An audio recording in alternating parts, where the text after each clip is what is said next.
ഓസ്ട്രേലിയയിലെത്തിയതിന് ശേഷം അവിടെ രസകരമായിട്ട് എനിക്ക് തോന്നിയ ഒരു കാര്യം എന്ന് വെച്ചാൽ എന്നെ അതിശയിപ്പിച്ച കാര്യം കൂടെയാണ് അതിനോടൊപ്പം തന്നെ.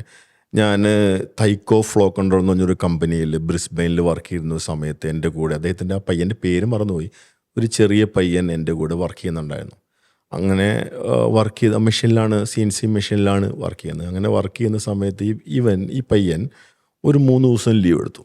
3 ദിവസം ലീവ് എടുത്തതിന് ശേഷം തിരിച്ചാ പയ്യൻ കമ്പനിയിലേക്ക് വന്നു. ഞാൻ തൊട്ടടുത്ത് നിൽക്കുന്നുണ്ട്. അപ്പോൾ കമ്പനിയുടെ മാനേജർ ഈ പയ്യൻ്റെ സൈഡിൽ കൂടെ പോയിട്ട് വാട്ട് ഹാപ്പൻ എന്ന് ചോദിച്ചു.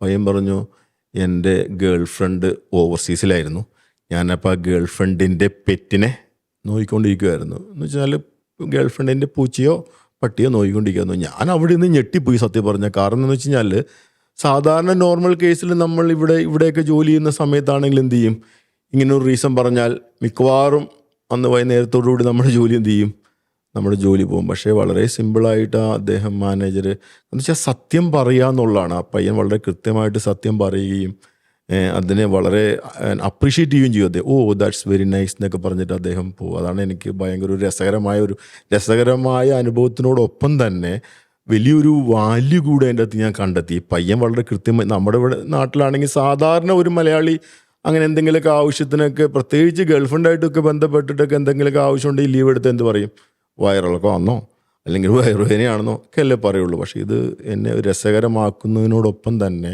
വളരെ കൃത്യമായിട്ട് ജെന്യൂനായിട്ട് സത്യസന്ധമായിട്ട് ഈ പയ്യൻ പറഞ്ഞ മറുപടി എന്നെ ഭയങ്കരമായിട്ട് അതിശയിപ്പിക്കുകയും ഭയങ്കരമായിട്ട് ചിന്തിപ്പിക്കുകയും ചെയ്തിട്ടുണ്ട്.